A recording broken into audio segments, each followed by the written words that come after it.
Welcome to Panther Planet. We believe that human experiences are universal. We explore how our interconnected worlds are smaller than we think. And despite differences, the human yearning for connection, understanding, beauty, and truth are found both near and far. This season, Bader, Ava, and Cris are going to show you how international traditions, cultures, and experiences impact one's identity as a local and a global citizen. Panther Planet is produced by the UW Milwaukee Global Studies Department, UW Milwaukee Language Resource Center, UWM Center for International Education, Title V National Resource Center grant provided by the United States Department of Educational, UWM University of Wisconsin students. This episode may contain sensitive content. Gen Z view travel as necessary.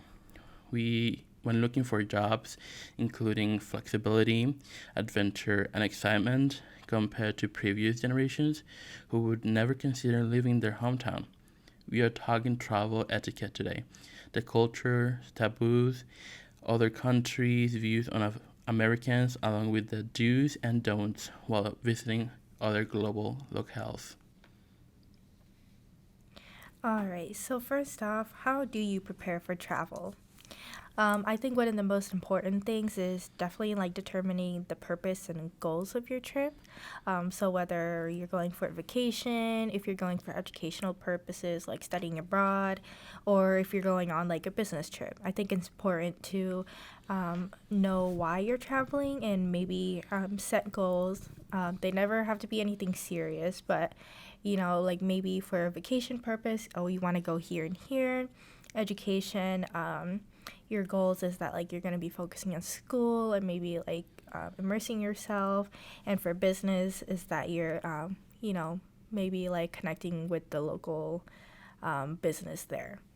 And so I think those purposes and goals really are like a guideline for you to manage your expectations, and some of the ways you can do that is like research, having a certain mindset, and like commitment as well. And so if you wanted to talk more about researching, Cris? Yes, of course. Well, it is very important for us, a generation that loves traveling as much as we do, to research a lot before leaving to go anywhere, for a couple of reasons. So the first thing that you should research is law, which is very important because law is different in different countries and in different places, and you can't just use the excuse, I didn't know. So you should have in mind that different countries have different laws that you should abide by. Also, same goes for customs and superstitions, because these things are in many countries directly tied to their laws. Mm-hmm. So look into that. I don't know if you guys have any like little things that you think are like this custom or tradition. It's almost a law somewhere that you can think of.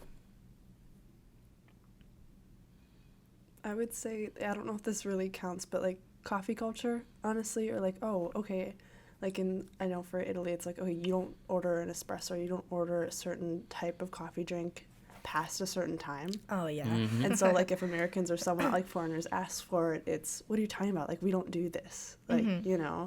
So I think when you do something, whether that's like grabbing a drink or I don't know, like going out, I think like Spain, it's everything's pushed later. Mm-hmm. Like you start your day so much later and you stay out so much later. So I think that like, I guess what you follow, it does become routine, and routine is law and norms.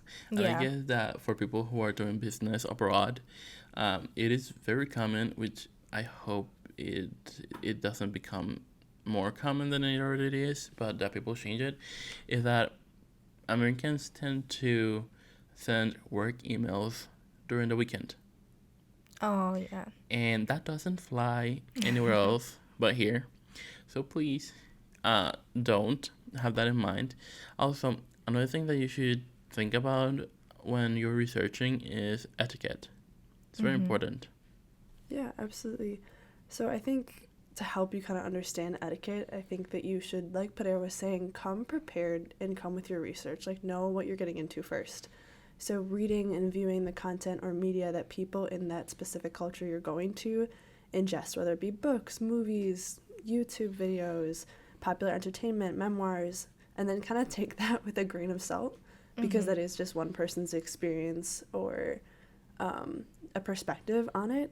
You just should, when you're thinking about etiquette, you should just be critical. Like, you want to go into a situation and be able to analyze it, question what you're seeing from one culture without, I guess, totally putting it off or dismissing it. Like, just kind of being curious, because there's a difference between being curious and, like, trying to learn, and then being overexcited and over-enthusiastic about people sharing about their past, their culture, their traditions, because in that way it makes the other person feel, like, more on guard. It's not a people first. So I think etiquette, people first language for sure. Like, just addressing the person as they are instead of, oh, you're a part of this culture, so teach me about it. Yeah, because at the end of the day, culture is just a part of the individual. It's not the individual. So the individual, as you said, first, and then culture is really important, I think. Yeah, and just immerse yourself in where you're going. Like, etiquette would just be to follow the norms, I guess, out of respect. Anything else that we should know about the language? Yeah, language is etiquette, how you address someone, how you talk to them. Absolutely. I think first step, allowing yourself not to understand, like, feel out of place, feel uncomfortable, recognize your ignorance, and, like, humbling yourself to that is actually a good thing. It's not a bad thing. And ask questions, because you have a genuine interest in that person, not just using them as an example. You know, people first language, like we touched on earlier. Try to speak the language of where you are staying out of respect. Even, I think oftentimes when an American will travel abroad, it's, oh, let me revert to English because I know you speak English. But I think even if you do try, it's out of respect versus, oh, I'm just going to speak English because I know you probably know.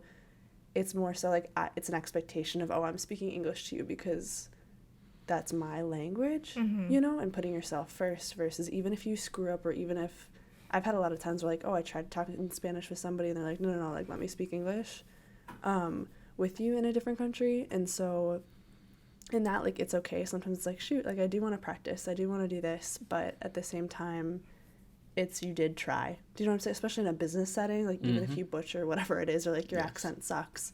I think business, for sure, it's out of respect. As long as you don't insult someone in the foreign language, just try to speak it as much as you can. Yeah. Also, continue on these research of all these different things, language, etiquette, customs. Something else that you have to take in mind is planning. Planning is very important when you're traveling. One of those things in your planning that you have to do is mapping everything out. I cannot stress enough how important it is for you to at least sit down, look at a map, and check for your hotel, the location of your hotel, and then checking how far away are you from the U.S. Embassy, how far away are you from the hospitals, how far away are you from the places that you are going to visit while you are traveling. All these little things are important because at the end of the day, if you have an emergency, these are the first places that you would love to go to seek a safe haven. So those are things that are important. Also, things to plan and research are things like, are these streets or is this city walkable? Or do I have to pick up an Uber or a taxi? Is it safe just to walk around at night? Which in most places it's not, so stay away from walking alone at night. But, you know, like all these little things, what are other things that you guys think that are important to plan before, like, going anywhere? I mean, I feel like if you're studying abroad, and I mean, typically the program you're going with, whether it's your school or like a different program, they provide you information, and I think it's important that you read through it, even if it seems tedious, especially if you're like studying more than like 2 weeks. Like, you're gonna be there for a while, you don't know what's gonna happen. So I think it's important to be like well informed, especially if they're just giving you the information, right? It's not like you have to go out and like Google it yourself. So yeah. For sure. And also, something else that you have to research and plan before you go is to be prepared with all of your documentation. Passports are really important. Also, visas. And visas is a lengthy topic. Yeah, absolutely. I can take over for that. Yes. So different visas we think of, like Padilla was talking about when you're studying abroad, a student visa or a work visa or green card, yellow card. Like there's certain cards you can have. But I think some countries issue visas that cover multiple purposes. So whether that's like for your driver's license, so if you do have to rent a car, or I think Cris has a fact about Japan. Oh, yeah. Yeah. There's this little funny, quirky thing in Japan that people love to drive go-karts in the streets of Japan. It's a funny thing. It's really cool. You can search on YouTube for the videos. But the thing is that in order for you to drive these go-karts around Japan, you need to have a driver's license. And I'm pretty sure that most of you don't have a Japanese driver's license. So the best next thing is to have an international driver's permit for you to be able to drive these go-karts. So you see, although most of the time you think I can walk or I can get an Uber or a taxi, chances are that in one way or another you would need it, and it's better just to have it and not use it than not to have it at all and need it. So Yeah, you just have that in absolutely. mind. And depending on what kind of travel you're looking forward to, like Padilla said, okay, do I even need an international driver's permit? Absolutely. Or like a short-term visa, like a transit visas. So transit visas are where you can stay in a country almost like a layover, or like for 80 days or 60 days. There's like certain time limits that you need basically to be able to stay in the country that you're in before you fly to elsewhere, or like you're stopping by or stopping through. So the countries that require specific ones would be like the USA, the UK, Japan, China. And if certain countries have really good relations with other countries, like for example Australia and Greece, or Australia and a couple, maybe 12 or so other countries, if you look up which country you're going to, which country you're going to have to stay over in, chances are there'll be like a 90-day or like 60-day period where you can still stay in that country without a visa, but you may need a transit visa in specific countries. So like Australia and Greece, that's okay. USA has their specific set of rules, and there's like a visa waiver where in the select countries you actually don't have to get a transit visa. I mean, it's really important, and also to mention the fact that most of these countries offer visas for multiple purposes, and it's important to select the correct one, because let's say that you have a tourist visa, but then you come to a country where you're trying to do business, you won't be legally allowed to do or close those businesses abroad if your visa is for a tourist. That's something that people don't think about and don't mention a lot, but you have to have the correct visa for the different things that you want to do in that country. So you should have that in mind. Absolutely. And also that takes us to dual citizenship. Yeah, that's where I was going to. So if you're having an extended stay that doesn't necessarily permit a visa, or you don't want a visa, dual citizenship may be an option for you, especially if you're renting. There are certain drawbacks, like, okay, you have to rent and like pay taxes, or there's like certain loopholes, but like, like residency is one of the big ones. So certain countries, you can actually look up your ancestry and find specific laws, research the processes you can go through to obtain your passport in both your country of origin and another country. So Nathaniel Drew is actually a YouTuber I'm going to mention probably a couple of times throughout this episode, and he has Jewish ancestry from his dad in Portugal. And so you have to prove your ancestry, you have to establish residency. And for Nathaniel Drew, his actually took 4 years of like researching the laws, the history of the immigration through Portugal, through Spain, through Moorish influence, and finally like Jewish influence. And he does a really great video on explaining all that history. Or Katie Quinn is another YouTuber who moved full-time to Italy with her fiance, and I think now husband. And her process was she went to Italy, had to find and track down the birth certificates of her grandparents, And there's also websites you can actually go to. So she didn't realize at the time that, like, there are people and, like, I don't know, organizations that'll do the work for you. Like, you don't have to plan a whole nother trip. And then she found that there were very restrictive gender rules and exclusions while applying for her. So on her, like, she could trace back the lineage of, I think, her grandfather's side.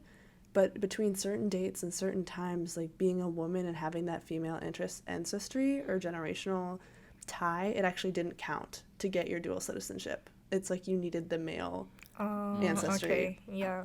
Which was interesting. So make sure you have all the correct documents, they're certified, and also translated into the language of the new country, which I'm pretty sure your embassy can do. And you can also do the renting and, like, the figuring out where you're going to live through your embassy at your local consulate. Yes, that helps a lot. Which also takes us to a different couple of programs that you should have in mind that perhaps could help you once you before you're traveling, while you're traveling, and after you arrive to your destination. A lot of people don't know about this program, but the ones who do find it very useful is the STEP program, which is the acronym for the Small Traveler Enrollment Program. In the U.S., they put you in contact with the embassy, the U.S. embassy of the country that you're visiting, and those embassies will send a package full of information that you need to know before you arrive at that country. So also, while doing your research, this will help you a lot, because instead of you having to go yourself looking for all these little things, like laws or restrictions or things that you have to do, the embassy already has all this information that they find that it is quintessential for you to know, and they'll send it to you. And also, this helps if, in the case there's any natural or political disasters that are going on in different countries, and your family can't get a hold of you, the embassy of the country that you're in will go looking for you and put you in contact with your family members and help you get out of the country if necessary, which is something that most people don't think that they will need, but as we know that the countries around the world switch constantly into different states of emergency, or different things happen. You never know what you will encounter in these different places, so it's important just to have a backup plan, and this helps a lot. Also, another thing that you should have in mind is foreign currency. The US dollar doesn't work everywhere. So, no, I know it's hard to believe, but no, it doesn't work everywhere. So, a lot of people will say, or will do, they will go to the country, and then there they will exchange their US dollar into the currency of that country. But sometimes the change in currency can be quite expensive. So one of the best options is to tell your bank, once you're still here in the US, that you're traveling to that country, and they will send you the amount of money that you require in that foreign currency to your home. And once you get to that country, you already have the money that you need to use. So that also something good to use. Also that you should have in mind is having your medical card, your yellow card, insurance, global entry. Those are things which hopefully you won't need to use, but in the case that you do need them, they are very important for you to have while traveling abroad. Also, how are people supposed to travel and understand others if all the experiences are all advertised and are the same all around the world? Which brings us to luggage.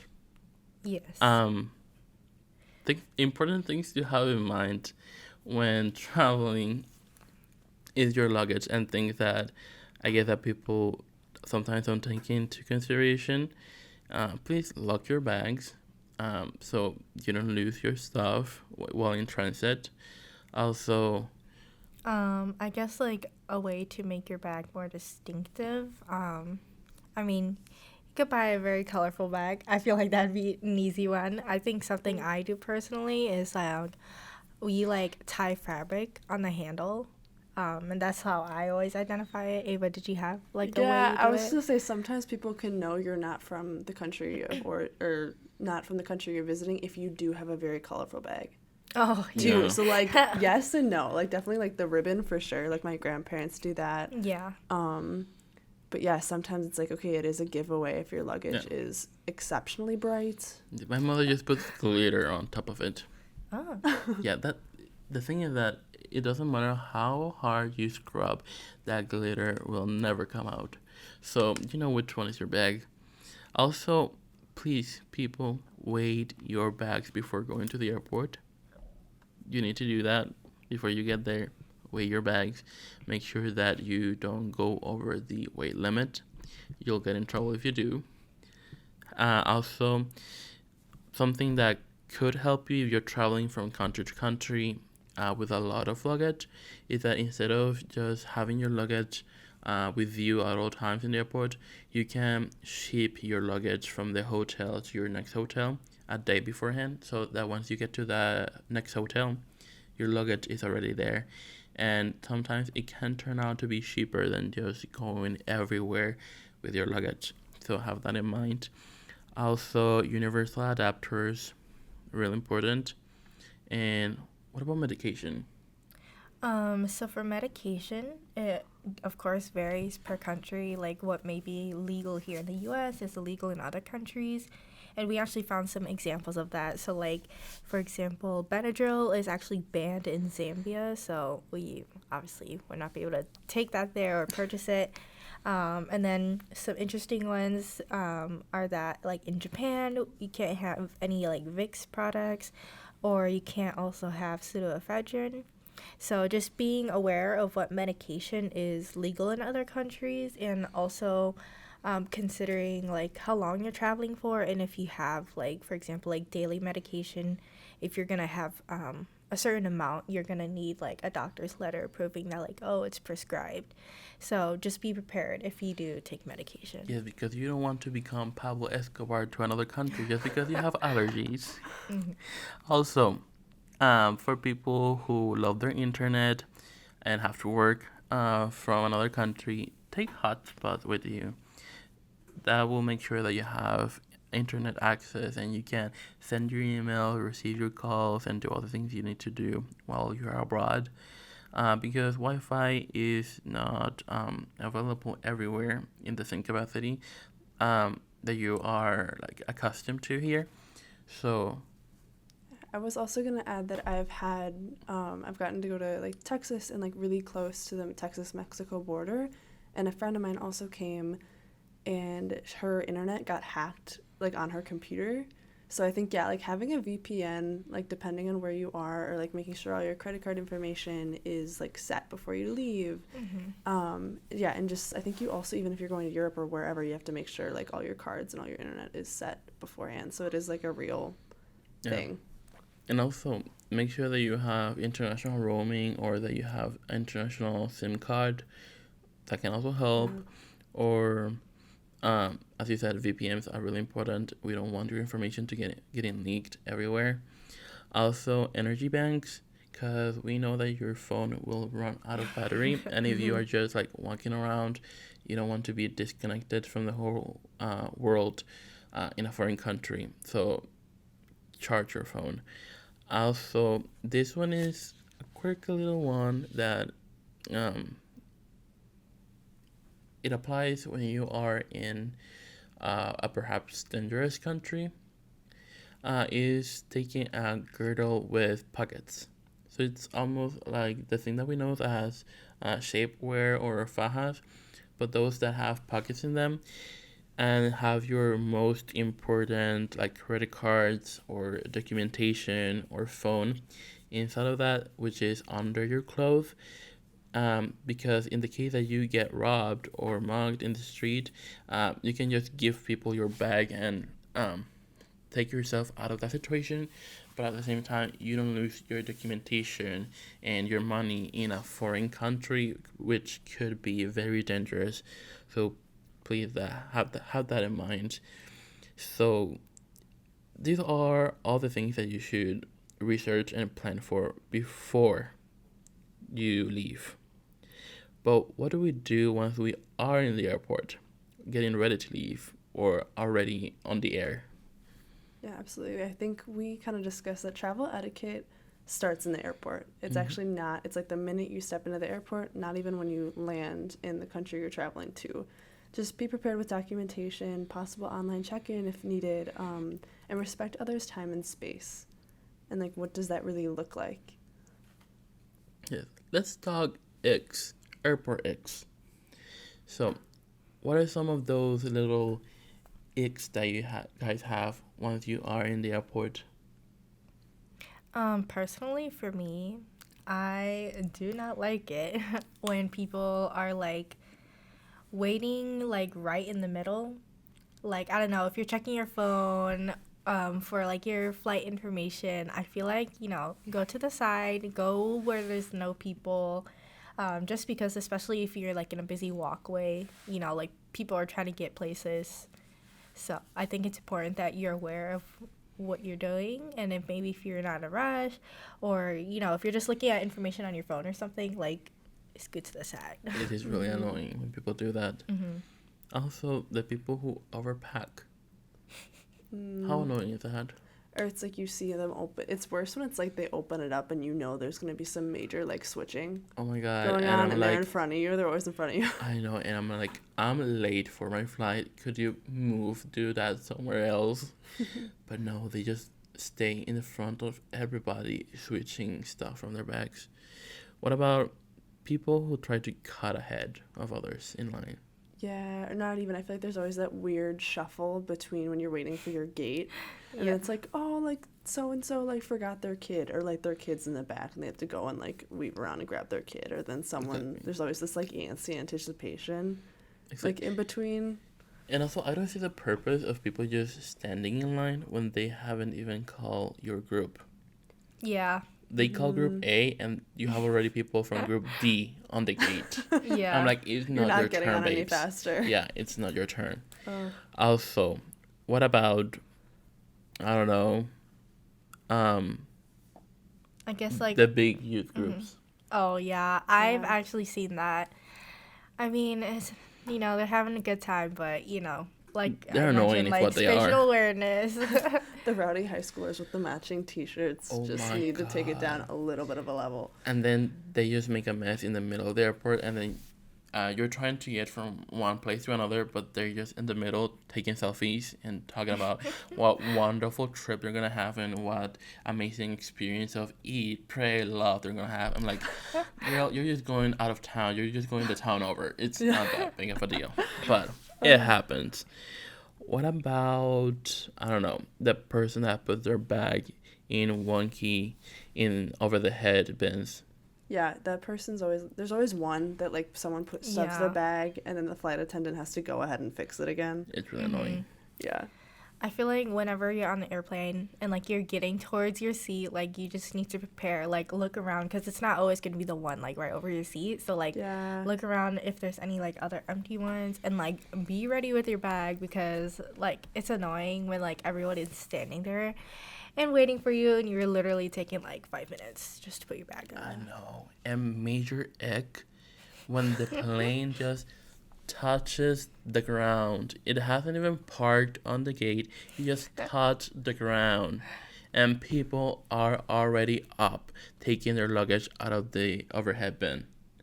How annoying is that? It's so annoying. Like, you are not getting off the plane until we get to the gate. Just sit down and wait for the pilot or the flight attendants to tell you to get up and move. It's really annoying. Really, really annoying. I think to round it out, like the people who come straight from the food court or wherever they were with like all their food. Oh my god. Yeah, just on the plane. Like a cup of coffee is okay. Anything more, like I think we can hold out for like whatever snacks the And I flight mean, attendant if gives you're you. gonna have a whole meal, like, at least share. That's all I'm asking. Really. And also, what about people getting your personal space? Especially their feet? Yes, I had an experience with that, and it was not fun because their feet were just like bumping into mine from behind, and it's just, like we all have a personal space. I know it's tight, but you just have to deal with it. Like, don't get into other people's space, especially like when you're literally in the airplane. Like, we're just trying to get from point A to point B. Yeah. I know, it's really annoying, really. But now, what about the quirky little things that we like and see at the airports? I'm tired of eggs. Let's talk about quirks in the airport. Is that a step up? Yes, it's a step up. Something that's really funny, but that happens and we love. Okay, I've got one. Have you ever seen Latinos and Asians having their luggage full of food? Like, you open that luggage and it's a supermarket refrigerated in their luggage. Have you seen that? Yes. And we stand for that. We love that because we know we are feeding people the right kind of food. You are eating good when you Yes. get off that plane. Yes. What about you? I was going to say this odd phenomenon happens where you see someone around your same age, and I feel like this kind of counts for college students because it's just like, it's our age, your early 20s, Yes. mid-20s, and you see someone in the airport and you're like, are they attractive? Are they flirting with me? Are they making eye contact with me? Or are we really just the same age in a sea of people in the airport? I know that Is it meant to be? Is know. it fate? in Or- just one glance, I already imagine myself married with kids, Yeah. a house, and a dog. I know. Where are And they then from? I know, and you try to take a selfie, but you put your phone in the direction of where they are at. Yeah. You take a picture and see. But then you leave the airport, and you look back into your camera roll, see the picture, and see they weren't even that cute. Right. It was just airport. That's Am the I airport vibes. Yeah. Yeah, am I airport attracted vibes. to you, or is it just I know nothing about you and that Yeah. makes you interesting? Exactly. What else? Any other quirks? I would say there are like the people who come prepared, who are like have their neck pillow and have their skincare and like have a routine. Like Oh they my got the God. melatonin, like they're ready to like Those knock are out. airport babes. Yeah. They're ready and Or like prepared. the athleisure wear. Mhm. You know, when a girl like when people have like airport style, I'm always impressed. Yes. They know how to do airports. Yes. Yes. You're prepared and ready, and they just want to get in, get out, but do it fabulously. Yes. Also, this could be either a quirk when it goes right and an ick when it goes wrong. Mhm. So, we're talking plain conversation. When it goes right, you see an interesting person, you strike up a conversation, and you could meet your next best friend that way. But there are certain people that do not understand social clues, and they start talking, and they never shut up for the rest of the flight. And I'm like, take the clue. And that's a major ick, major turn off when I'm trying just to sleep on the plane just to get my energy back before I land. And I just have Margaret next to me, like middle-aged old white woman, just talking about her grandkids on my ear, who I don't care at all about. But it's annoying. People, please get a hint. You can sense when someone wants to keep up the conversation and talk with you, but you can also sense when they are just tired of you and they just want to shut up. Please have that in mind. I think friendly strangers is good, and then there's a point where it's like, okay, like the interaction is past its prime. Like, it's enough. Enough is enough. You heard it here first. Okay, speaking of that, let's talk about how to be a respectful American and how Americans are viewed abroad a little bit. Today we have a more like egocentric in a way view of traveling as a sign of an aesthetic life, a life of leisure, worldly experience, and prosperity. And as a contrast, certain traveling, like traveling between homelands, chain migration, and wiring money, isn't necessarily celebrated or seen in the same light. Traveling includes taking social media shots in front of the monuments and documentation rather than immersion. So individuals tend to miss out on the opportunity to actually explore local things and understand the people.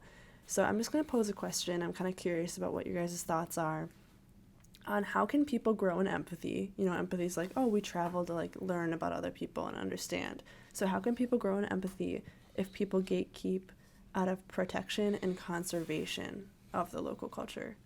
I really don't know. Any thoughts, Peter? Let me think. I feel like even within protection and conservation, there's still cultural like activities or monuments that you can visit, and I think definitely with the places that are open to foreigners, tourists, whoever, or like Americans, definitely prioritizing the respect, especially if you're aware that, like it's a very vulnerable thing for that country and that culture to share that with others because there's risks or there are past situations. I think treating with respect and curiosity as well is something that grows empathy. Yes. Yeah, absolutely. Also, it is very important for um, foreigners when we go into these countries to understand that there are certain places to which we are not allowed in. And they have reasons. They are very important for people in that culture and in those countries. And not because you are just visiting, that doesn't give you the right to invade their space. So you have to have that in mind and be respectful of those things. Invitation into those places is very important. You are not the owner of those spaces. Those spaces means a lot to a lot of people, and you need to respect those things. So, same goes with different traditions and clothing and different things that are belongings of that culture. So ask and understand when they say no. Well, it's a no. Don't feel entitled because entitlement will get you nowhere. It doesn't matter how hard you scream and cry about how you want to go there and experience that. If people from that culture said, no, this is not open for outsiders, this is just for us, you need to understand that. Be respectful. And there's a difference, I think, between like an immersive experience and living there for an extended time and getting to know the culture versus, oh, I'm traveling for 2 weeks and I'm here. Mm-hmm. You know what I mean? There, it's just like, it's different. You know what you're getting into. Yeah. And at the same time, don't just go to the touristy places. Yeah. Like, ask people from that country, like, what are the things that you feel like everyone should know about your country and should visit in your country? I find that those tend to be the most interesting experiences to have abroad when you ask someone from that country what are the beauties of your nation. What is it that you want to showcase and show the world. So those are fun. I've also seen people who are like, oh, we're going to make a playlist, and then you ask people that, like, local people, wherever you're traveling, like, what's your favorite song? Oh, or what's a that's song really that makes you cute. dance? And then as you travel and as you go ahead, like, you have this whole playlist, and it's all Yeah. from the people you meet. That's fun. Yeah, that's really cute. And I think kind of talking about like not visiting as touristy places. I mean, of course, when you research, of course, those things are going to pop up. But I think really diving into supporting local people, culture, and customs, and then even the nature as well. And business. Yeah, and finding like like those local shops and popular businesses that are like helping the local community. I think researching those kind of places are important. Yeah, and that could mean just asking your Uber driver or asking the people in the hotel, like, or it can look like a lot of different Or in things. the restaurant. Yeah. Or like Airbnb or that, like, yeah, it's not out of reach. So when we say, oh, go find those local places, it's not lofty. Like, it can be done. It's not like, oh, I'm going to find the local place. I don't know what that even is. Yeah. You know? So speaking of that, we're going to ask the question, why do, if they do, actually we'll get into that a little later, do Americans overcompensate because of the stereotypical identity they know that the world has of them? Yeah, they do. Okay. Yes. Okay. But also the thing is that I have two thoughts on this. First thought is that they are so scared to do or commit the wrong thing that they end up fulfilling the stereotypes of what an American is. That's first. Second, don't try not to look American. You are American, but just be respectful. And understand that you are there to learn. You're there to experience. Uh, but the people from that culture are not there to serve you. They're living their own lives. They're living their own thing. You are the added bonus to this experience. So it is not their job to make you feel like you are living the foreign in a different country experience. So you should have those things in mind. But also don't be scared to make mistakes. Don't be scared to ask questions. Just be respectful. Yeah, I think that's also depending on, okay, like what kind of experience are you looking for? Like if you go to an all-inclusive place, it's okay, well, that's actually hospitality is the main job. So of course it's going to feel like you're being waited on. But don't expect that treatment when you go outside of those specific places. Yeah. I personally feel like there's a lot of impact based on where you're going. I feel like if you're going to bigger cities, touristy places, where there's a lot of Americans or even like English speakers, you aren't as respectful. I feel like if you're going somewhere you're not familiar with, or so a country you may view as lower even though they're not, I feel like that really impacts like how you treat the people around you when you're visiting that country. Yes. Yeah, very cool. I'm going to wrap it back to our guy, Nathaniel Drew. He's lived in Paris, and his parents finally moved out of the United States, kind of like an expat, and he makes these YouTube channels, and he interviewed a bunch of European, basically any non-American he could find from any age, and asked them their opinions on Americans. And so he has a couple theories that he plays around with that I'm going to kind of tie into what we've just been talking about. He explains that social media, movies, TV, this ability to share anything, people can see the harsher, more ridiculous side of the United States. And a lot of our media actually plays into the United States stereotype anyways, kind of like as a third wall break or not even, but it kind of like this self-fulfilling prophecy kind of comes reality. And so this freedom and access and the fact that anyone can put anything out there that they want, versus in years past, it was Hollywood and like the world stage accomplishments of the United States being pushed to the forefront, kind of makes a difference. I feel like people have harsher opinions now versus the opinion of the America like decades past. So again, U.S. media makes fun of their reality while reinforcing the stereotype. And the kind of commentary that Nathaniel Drew got back was that Americans live in a bubble, like they're very extremist and like politically polarized, I would say, absolutely right now. So for that, I think it makes sense. But also Europeans had lots of themes of like guns and gun violence, which I thought was really interesting because I think that's probably like the harsher side of our media. Or then I watched another video where this woman did a cross-country trek of the United States, not from the U.S. I think she was from like Sweden or Finland or one of those countries. I can't actually remember which one, but she did this cross-country road trip from like the bottom of California to the tip of Alaska, and she was very surprised that only one place she went to, she's like, I really expected stores that like sell guns out in the open based on what she had seen from American media. Okay. And that's actually something that I was kind of taken aback by. I'm like, that's not actually the reality, you know? Right. And again, it depends on like what region in the United States you go to and like what the laws are. 'Cause it's big.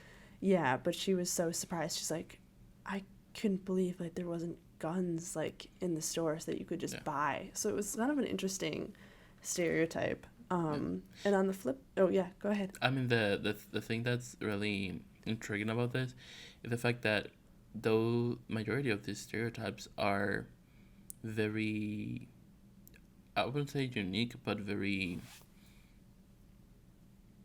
specific to the point where some of them could become true, because around the world we see that people know what's going on in the U.S., and based on that, it's that they make their stereotypes. Right. While our stereotypes of what we think that people around the world are not based on what's going on in the country. It's just based on movies that we make the own narrative for. So it's kind of different. It hits different because those stereotypes that we have of them are just created by us. of the media, and not talking about social media, but like movies and TV series and books, and that we create from our own imagination, and then we put that onto them. But in their case, they know what's going on here. They know what the news about the U.S. are talking about, and based on that, they make their stereotypes, which sometimes hurt a little bit because they tend to lend more to the truth. So it's just a tricky balance. Absolutely. And I feel like, I don't know, they say that, like, oh, America, we aren't really as well informed about what's going on in the world around us. And that gives kind of that, plays right into the stereotype. Yeah, and it's more like political and like world events. So people, get informed, please. Get informed. Yeah, I actually would love to talk about that because when I was in Italy, I had this experience with like, it wasn't any like bad stereotypes. I had actually met some Swedish girls. We were just out and we ended up just sitting with them. It was actually really great because they were like around our age, so we're just talking, getting to know each other, and they were asking us like these American stereotypes, right?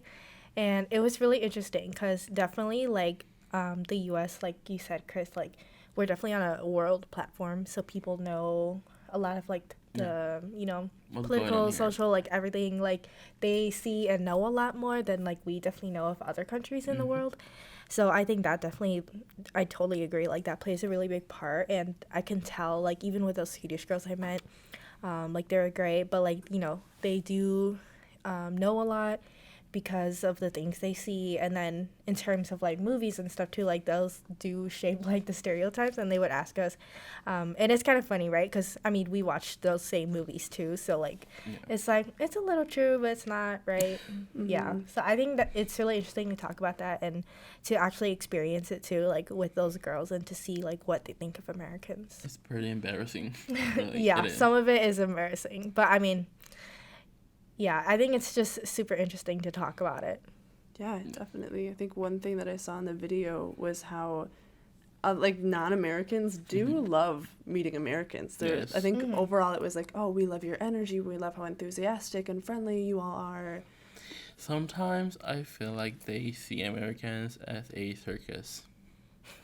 Honestly, not gonna lie, especially if you're taking, the only thing we're taking is media portrayals. Yeah, and are they extreme wrong? Politics, and I don't. Yeah, are they wrong? Are That's a they good wrong? question. I feel like now, that's actually something interesting. So, Drew ended up interviewing a older couple, and they were explaining that in World War II era, United States, and it really depending on like I think what country, but it was kind of more viewed as a United States of progress, a United States of like good morals, like coming into the wars and helping out, versus today we have a lot more like contentious political issues and a lot of division, and like post-COVID I feel like our politics are like really like hardcore up and down all over the place, not good. The thing is that I think that that has to do with the amount of information that's there in the public. Back in the day, we only had the propaganda that the government gave us and all the information that we saw on TV and radio. So the ideas of what the country and its issues were was less polarized or less divided, because people didn't have as much information to understand, this is even an issue. Then with time, now we are living in the time when we have a lot of more information, but people just read the headlines and don't get to the actual information, and they just make opinions based on the headlines, and that is a big problem. But I hope that in the future, and I know that very people who like to get educated, they actually do their research on their own, not because people tell them to or because people tell them to think this way or that. They do their research, and based on that, they make their judgments and their opinions. And I do hope that in the future that will be the case for the next generations, and hopefully will make everything better, and we will not be as divided and full of misinformation and all those kind of things. Yeah, I think it'll be interesting to see how future generations will vote. Like, we've always had the two parties, and I feel like there could be not a resurgence, but like a bigger vote for like a third party, and maybe opening that up because I feel like a lot of people are like, oh, I don't agree with 100% of what the left says. I don't agree with 100% of what the right says. There are other parties as of right now. Right. They're just not in positions of power. And no other people, like the two political parties get the most votes. And then it's like, oh, well, you're throwing your vote away if you vote for a third party. So I'm kind of curious if like our generation will change that. Hopefully. Yeah. I think it's really interesting too with like how we consume media and like social media, whether it's just like Americans or like worldwide, because it's a worldwide phenomenon. Like we're consuming things so fast that I just think it's natural for us now to not do further research, which of course like doesn't help anybody, right? But I think it's really based on the way we consume media, and I'm like curious like how that could evolve in the future, or if there's just going to be other ways that like we do get information. And also the fact that we tend to sensationalize everything. Like the bigger the headline, the more like outrageous outline that we can have. That's the outline that will be printed. That's the outline people will read. That's the outline on which people will base their opinions without actually doing research, and they will get scared and they won't continue to do the research, and then they will close off and not listen to anything else outside of that. So it's very sad, but we do have hope that in the future that will change. And it starts with people who are traveling abroad to break the stereotypes and be the first ones to change these things. So now, I have a little game for you guys. Ooh. And it's called Does It Fly or Does It Crash? So here's how it's going to work. Okay. We're going to read statements. This feels high stakes. I know, because it is. You either fly or you crash. So we're going to read some statements, and based on what we think, we will decide if it flies, if it's good, or if it crashes, if it's bad. And if we want to say anything else more about it, we can make more comments. So, first things first. Yeah, I'll kick it off. Okay, so the statement is choosing places that benefit from your tourism dollars by traveling in the off seasons, showing your appreciation for the environment and locals, by staying and shopping in more local or rural places. Fly or crash? I would say fly. I would say fly. Yeah, I mean, you're supporting, especially even if you are going to those touristy sites, you're going in the off seasons, and you're still trying to support any local businesses and just kind of learning more about it. Yeah, I would say fly. Just make sure that you're doing it the right way. Yeah, I think that we are all unanimous in this one. Good. All right, so then the next statement is visiting crowded locations, experiencing over-tourism, and including scaring off wildlife, overuse of structures, gentrification, pushing up local rent, and pollution. What would you think if I said fly? Did you hear what she said? Yeah, I'm like, crash. I think you need to think again. Yeah, this is a major crash. Do we even have to explain why? No, this is just kind of like the opposite of like, okay, when people say over tourism, you hear a lot of like, oh, tourism builds this economy, ecotourism is good for the environment. This is kind of the opposite of that, or what actually overpopulation, over tourism really means. It's like anti-conservation almost, like pollution, and like it doesn't have to be just, oh, there's overcrowding. It's just you're messing with the infrastructure because there's not meant to be so many people in that place at one time. Yeah. And gentrification's big too, like because you'll push up rent because of, oh, people are coming with more money who can like dump into it, so the local people are kind of pushed out. Yeah. Pollution, I think, goes without saying. Yes, it's really bad. You can take, for example, what has been going on in Puerto Rico for a very long time, where families that have lived in their own ancestral lands for generations have been pushed out for people who are not from that country to buy that land and build more resorts and hotels. And in the process of doing that, they are damaging not only the land, they're damaging the people, the history, and polluting the oceans and the rivers and the water that the people drink. So that's just one vivid example that I know that you guys can picture. And that happens all around the world. So take that into consideration. Caribbean especially. I Mhm. think Dominican Republic right now too. Hawaii. Yeah. Yeah, I would like to say too though that especially as like a young traveler, or as I am earning my own money and able to travel, I feel like it's still, it's still okay to want to go to like those touristy types of places, right? Like there's gonna be like a monument that you're gonna want to see that everyone wants to see. I think it's just in the situations, like really trying your best to be respectful first off. And also like still trying to visit local places, and finding those new gems that everyone's gonna want to visit because you post it on TikTok. Why does it? I think it flies a little bit sometimes if you do it responsibly. Don't cancel me, please.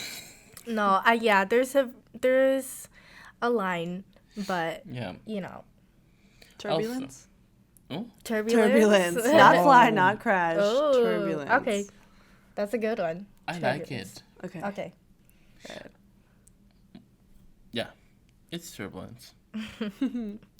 What about minimizing waste and be aware of the conservation laws? That's a fly. That's like a solution to what we just said for sure. Yes. Definitely fly. What about talking about any of the following? Age, weight, body size, money, death, politics, religion, sex, beauty, gossip. What do you guys think?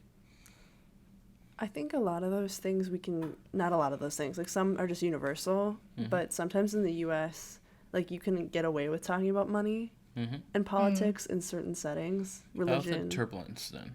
Yeah, I think turbulence, I think the US is more like, it depends on like the public setting, but I think if you know someone well, it's okay. Like if you're in New York, you can talk about more of these things. If you're in Texas, then I would stay away from that.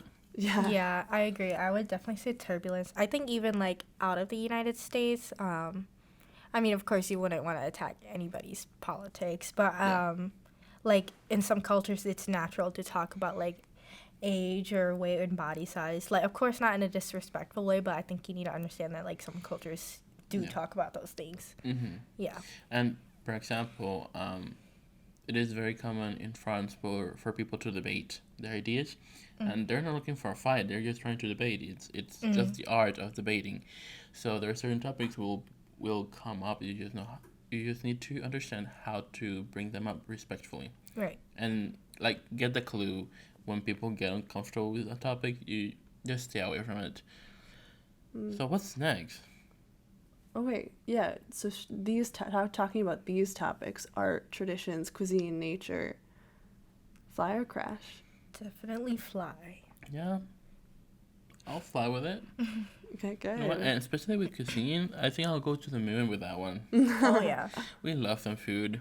And I think using these as a launching point to then maybe talk about the further, more like in-depth topics, like maybe art and traditions could go into politics and go into religion. You know, like there's a way to get there without like throwing that at someone and have them being like really freaked out. Okay, so another statement: understand your own culture first, including the reasons or motivations behind your actions, and becoming curious about how others do things and their reasonings. Fly or crash? Definitely fly. I think it sounds kind of like egotistical to begin with, but that's like the mental mindset of how you're going to respect other people. Like you can't respect others if you don't respect yourself. Yes. What about seeing your culture as a default and everything else as a strange or other? That's a crash. Definitely a crash. Yeah. That's a crash. That's an egg. That's a turner. That's a get away from me. I think the key word is like default. Yes. I mean, of course, those are going to be your habits, but you shouldn't expect everything else to change to your default. Yeah. As we say, people in these countries are not there to serve you. You are there to experience them, experience their lives, and be there and enjoy it. But at the same time, they are living their lives, and they're not there to serve you. Okay, what about this one? Getting specific. In Belgium, putting distinct brands of beer into public places into varied brand's glass. So like putting Heineken in a new Glarus glass, or putting I don't know, whatever you want to call it. We can do That another would get one. you disowned in some places. So I think that would be a crash. Yes.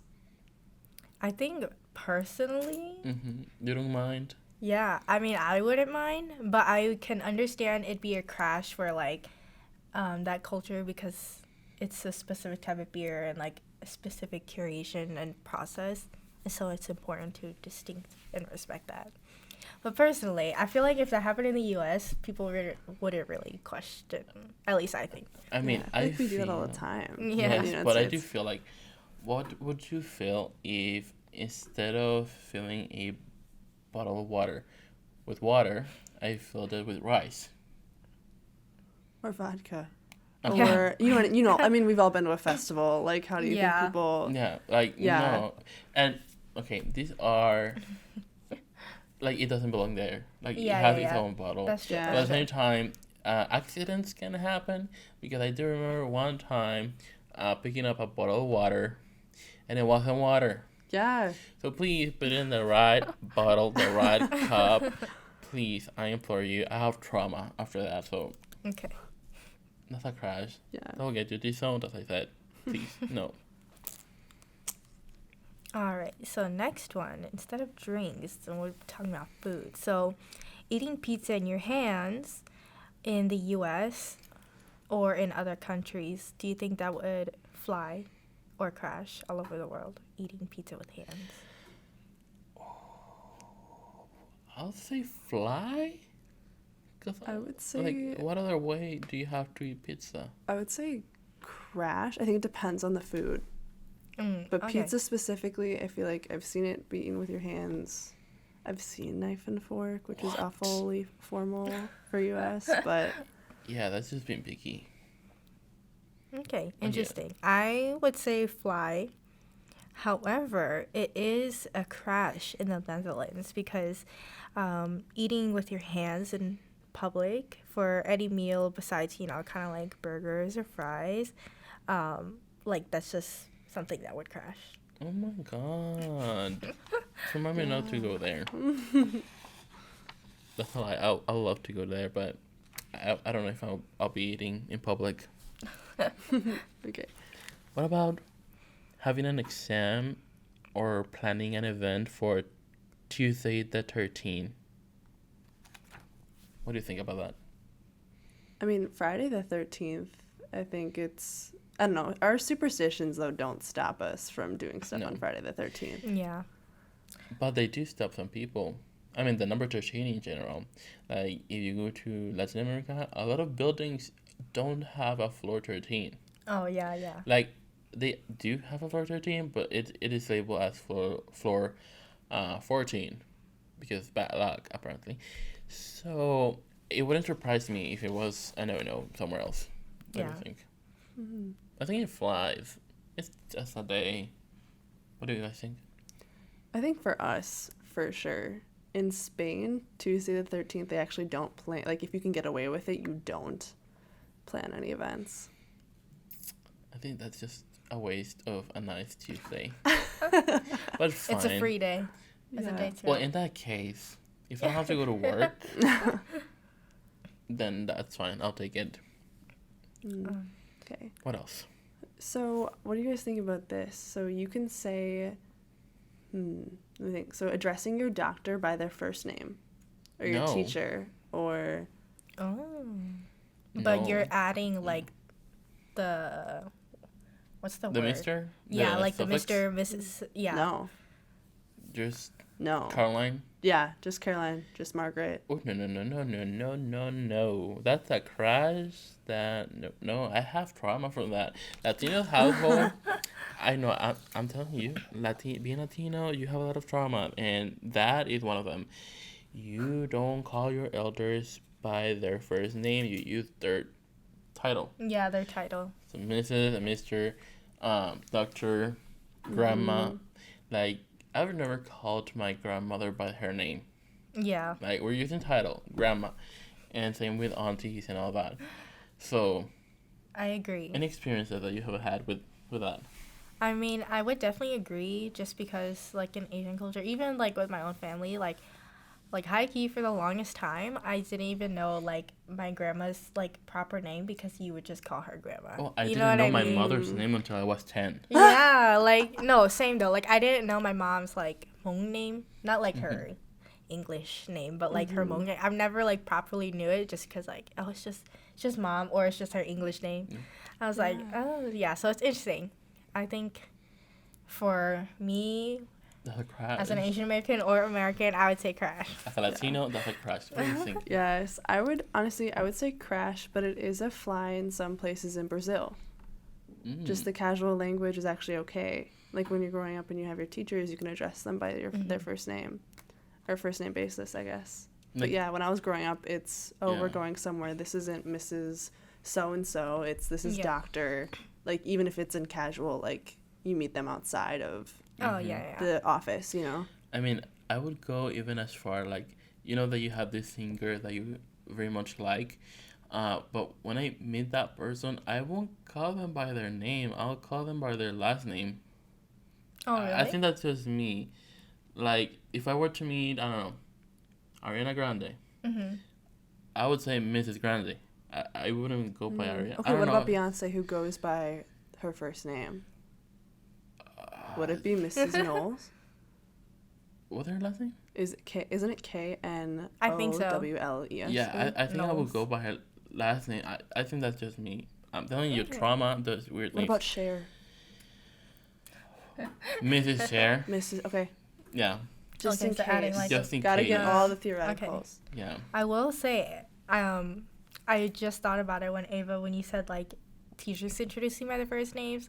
Yeah. Like, when you go to college, at least for me, like, most of my professors are like, oh, don't call me professor. Don't call me by my last name. Weird. Do you still, okay, so Chris, do you still call your professors by their last name or professor?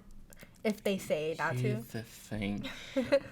It doesn't come out of me to say their first name. I always go to their last name, and then I see the look in their face, and I just go back to their name. But it's hard. Yeah. And it's harder when that's not the case with all your professors. There are some professors who like to be called doctor or professor and last name. So that's just reinforcing my thing. So I've had Latino professors, and it is like, you will call me professor. Like, I have worked for this title. exactly. Yeah. And I think it depends I on respect person. that. Though. And I really respect that. Yeah. Like, you work hard for it. You did your research. You did the work. I'll call you professor or doctor. I agree. All right, so we have our last statement. Would you say this is a fly or crash? PDA, which is, if you don't know, public displays of affection. Do you guys think that in general is a fly or crash? I'll say turbulence. Oh, okay. Okay. Because personally, there's levels of PDA that I will accept. I agree. But you're not making out in front of me in the train. Yeah. Like a little kiss, a hug, holding hands, those cute little things, fine. Super cute. We don't care. But full of making out in front of me on the train, get a room. Yeah. Yeah. For me? No, go ahead. Okay. I was going to say, I feel like for me, it's like kind of a crash. Like, I think holding hands is good. I think I don't know if I'm getting like really like up in my head. I'm like, am I non-committal? Like, why am I really leaning into this? Because this is a crash for me. I think if it's like hand holding, or if you're married, I think that you kind of have like more leeway. But if it's like even girlfriend and boyfriend, or like, I think I was in a parking lot once and I like pulled up and I was going to wherever I was going. And I think this couple, like younger couple, was saying goodbye. And they were just like they're like, like holding hands and like kissing each other. And I was like, okay, I'm just trying to park and like get in Walgreens. I'm just trying to get like whatever I'm here to get. Why are we scared of it though? Like that's what I mean. That's why I'm like, maybe I'm just a cynic. Maybe I'm just not a romantic. Because the thing is that, okay, this is interesting. Before I came to the U.S., I was really accustomed to it. Because in Latin America, you would see displays of affection everywhere, and it's very fairly regular, and it's not seen as a bad thing. But once I got here, I got more like conservative about it. If you can say that, which is weird. I don't know. That's why I say it's turbulence, Yeah. because I don't mind.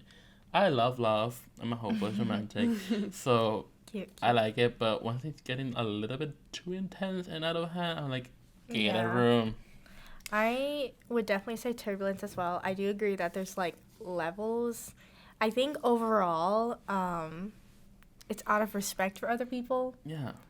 Well, I guess it's more of an ideal. Like PDA is kind of more of a big thing in like the U.S. I feel. I mean, it's a thing in other countries too, but I think in the end, it's just like respect out of the people Yeah, you're in 'cause- public with. Mhm. Yeah. And also, it is a turbulence for us, but for some countries, it's a total crush. Like Yeah. in Saudi Arabia, you're not allowed to hold hands. You'll get in trouble, like big trouble. Like you can only hold the hand of your wife. You have to be married to just Yeah. hold hands. So, do your research. Be careful. But as long as you're here in the U.S., I think it's a nice thing to do. It's not that bad. Yeah. I'll get over it.